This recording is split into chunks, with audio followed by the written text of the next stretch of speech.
All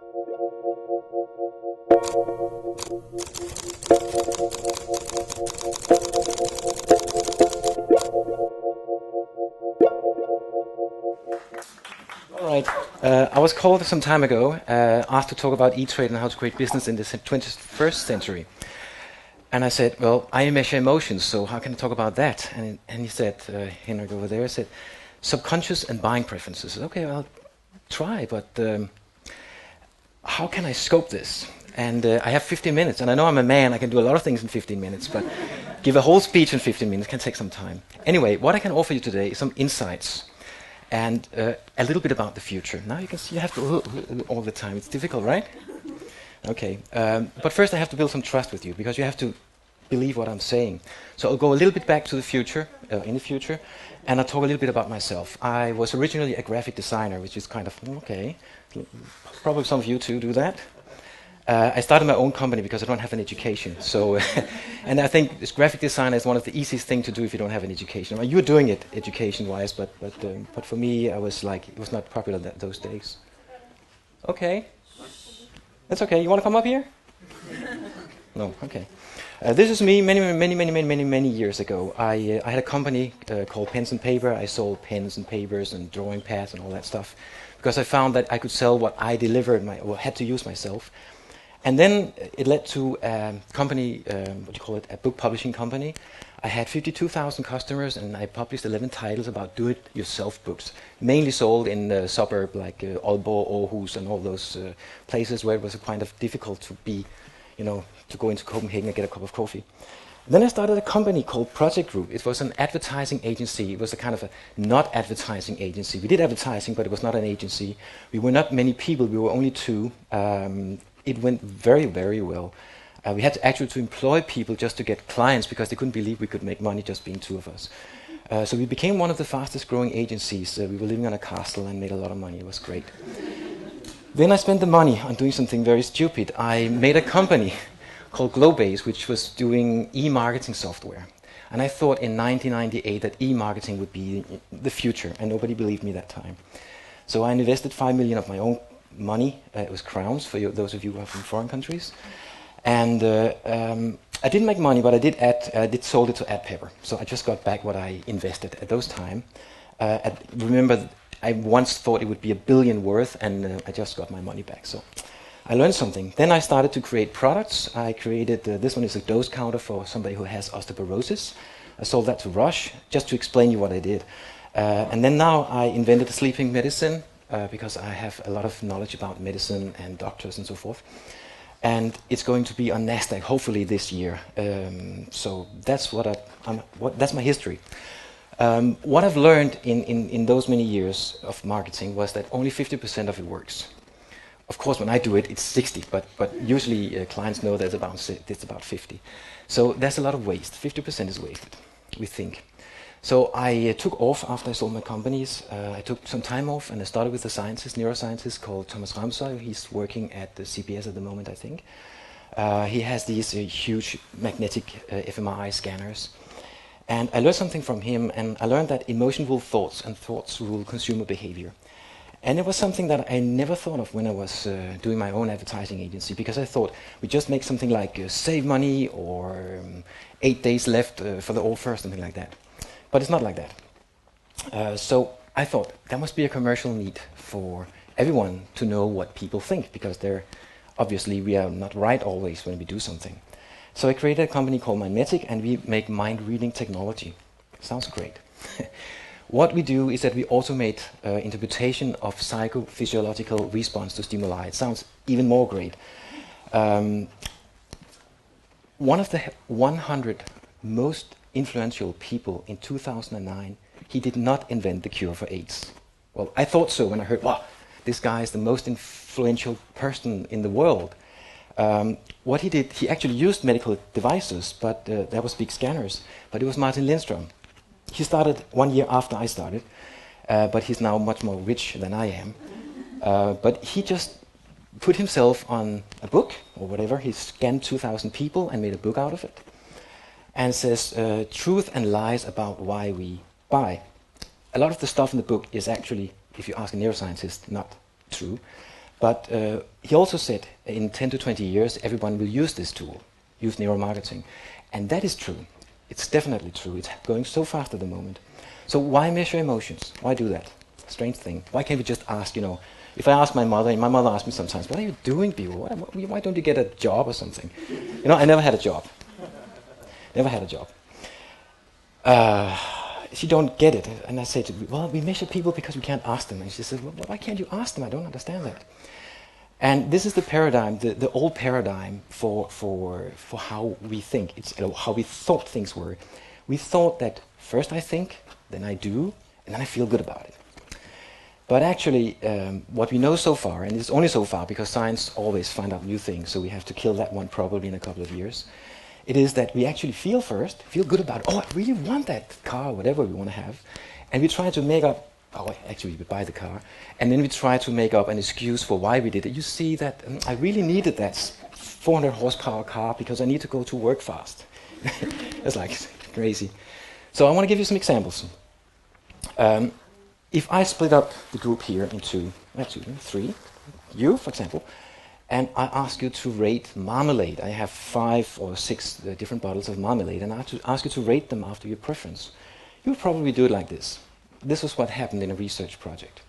You like the one, and you dislike the other one. Then I do the same thing at the same group over here, and they will, in general, have the same preference. But if I ask them to write, same time as they make the selection, write why you like it or why you don't like it, it will be completely different. But not even completely different, it will be reversed. That's funny.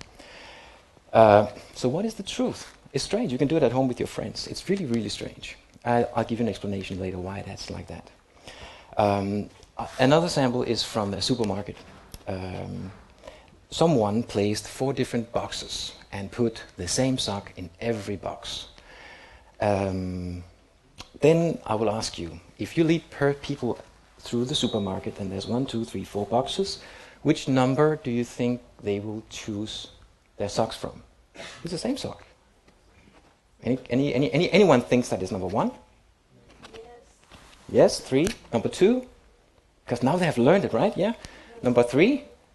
Wow, okay. Now they're stupid, but now they got it. Okay. And number 4? Okay. You were lucky. Just it was number 4. But the funny thing is that when they were asked why they choose number 4, and this is the part where you would expect someone with your own brilliant mind say, it was the same sock. They made up stories. It was the same sock. But they said it was the fabric's better, the color is better, it's lighter, whatever. They came up with a lot of stories. So we want to please other people, that's a reason, and we don't want to look stupid. That's why we make up stories like that. Another one, this is the last one of these stories, is a research done where a researcher holds 2 pictures. 2 females, they don't look the same, as you probably can see, if you could see what's on the screen. And the researcher asked the test person to pick one person that she likes. And she picks the one to the left. He gives her the card to the left. And the person starts to explain about it. But you're bright people, so you have already seen that the one to the left was not the one that she actually got. It was the one to the right. So she was tricked. Now here's the funny thing. 87% did not see that coming. They continued to explain why they really like that person. I like the chin bones, or whatever. I like the hair. I like the face. I like to date her. Whatever. I don't know. But definitely, that means that we could, we don't have any idea that we are being tricked because we could not imagine that would happen. So could it happen to you? This is the question. Well, let's see. I know the answer, but I will do it anyway. I wanted to ask you to pick a card as fast as you can. I will show you 4 cards or 5 cards. I don't remember. It doesn't matter. It will be in a moment. And you have to remember it. So look at the cards that will come in a moment. Very fast. Grab the favorite that you have. If you know this, don't tell your person beside you. Okay? You ready? Pick a card now. Got it? Now I will do a trick. I will remove the card that you picked.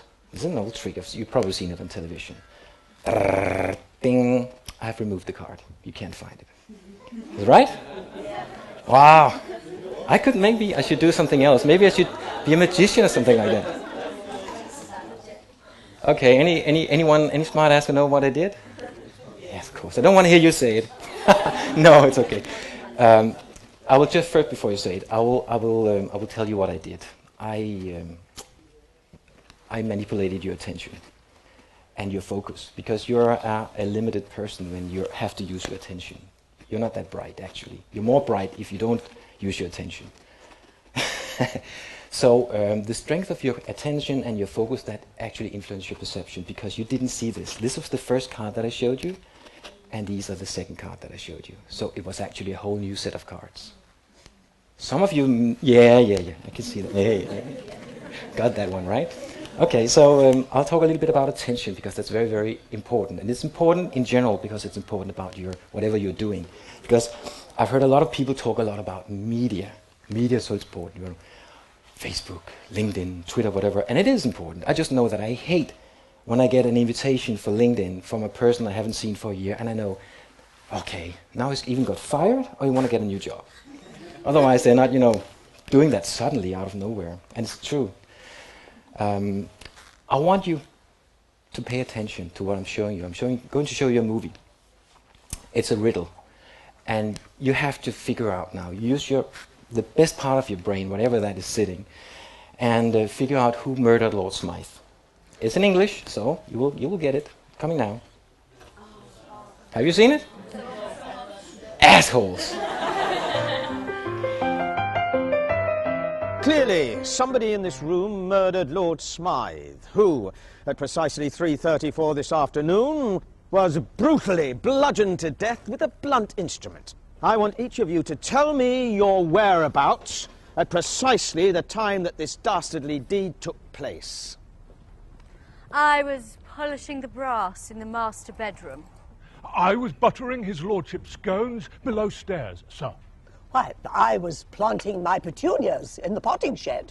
Constable, arrest Lady Smythe.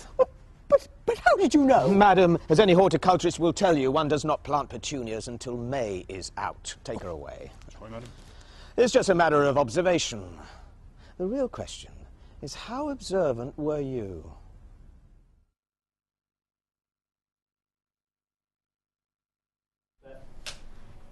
Action. Clearly, somebody in this room murdered Lord Smythe, who, at precisely 3:34 this afternoon, was brutally bludgeoned to death with a blunt instrument. I want each of you to tell me your whereabouts at precisely the time that this dastardly deed took place. I was polishing the brass in the master bedroom. I was buttering his lordship's scones below stairs, sir. Why, I was planting my petunias in the potting shed. Constable, arrest Lady Smythe. Well, attention, control, concentration, and focus. Because if I ask you to find 21 changes, you would probably have found 10 or 12. I still haven't found all 21, even though I've seen it hundreds of times. So by tricking you, or putting your attention in that small attention span that you actually have when you ask about something, I could make absolutely sure that you couldn't really understand what's going on. Yeah, I wrote it. So there's something that I cannot control, and this is what I'm going to talk about, where it's going to be exciting, and I only have 5 minutes left. Yes, I love that. That's arousal. This is positive arousal, if you're a female monkey, I guess. I don't know, I've heard that was also gay monkeys, but I don't know the statistics of that. This is negative, of course, unless you're a dentist, because that would be money for you, lots of them. Arousal influences our emotions, and emotions influence our memory. So we measure emotions to improve advertising return on investment, of course. One thing that I'm going to show you, if we got the time, is how your amygdala is working, because amygdala is sitting inside your brain, but I can actually measure it online, on time, inside your brain. What you can see here is an fMRI scan, and you can see that people that have to do memory tasks, the more they are aroused, the more they remember. It's It's funny, isn't it? So the more you like something, the more excited you are, the more that you are engaged with things, the better you will remember. So that's why all our children are sitting down in the chair asked to be quiet. Because it's not the right way to learn. You have to be motivated. You have to be in groups. You have to be thrilled and be excited about things. Then you will remember much better. I like to make it more simple. I say the more it fires, the better it wires. So the more your brain is firing, the better you remember. So how do we measure? We measure the emotional arousal in the amygdala. As you can see, this is a picture of the brain. And the amygdala regulates skin conductance. That means that sweat glands on your skin. And it does that very simple, because if you see a tiger coming towards you, you have a few choices. You can lie down, play dead, which won't necessarily help you. You can run very fast in the opposite direction, and that would be very smart of you. So you need all the blood to your big limbs. Or you can be an HDHD or whatever it's called, and you can start fighting it. That would be really stupid. But maybe you have a chance. Maybe it's a stupid tiger or something like that. But we can measure that with a very simple tool that we have developed. If you have time, I can close any time you want, but I have something that I would like to show you. And let's see if I got that one. I'm going to show you how your amygdala will fire if it works. There we go. I need a test person. Volunteer. You volunteer? Yeah. Yep, up here. Perfect. Perfect. The red chair. He's on my head? Oh, no. No. Just sit down. You can't smoke while you have this on, so Okay. you have to wait. I need one of your hands. Can you spare that one for me? Thank you. Okay. There we go. So You're not gonna show any like sex stuff. No, I'm not. No. That would be so embarrassing. I'm going to do it much simpler. But you will probably have the same effect. Nicely sit down there. Now, you're not going to watch this. You're going to watch me. There, perfect. And I'm going to start a live graph. Hopefully it will work. It'll take some time there. And what the audience will see is your amygdala. Oops. Okay, sit down, relax.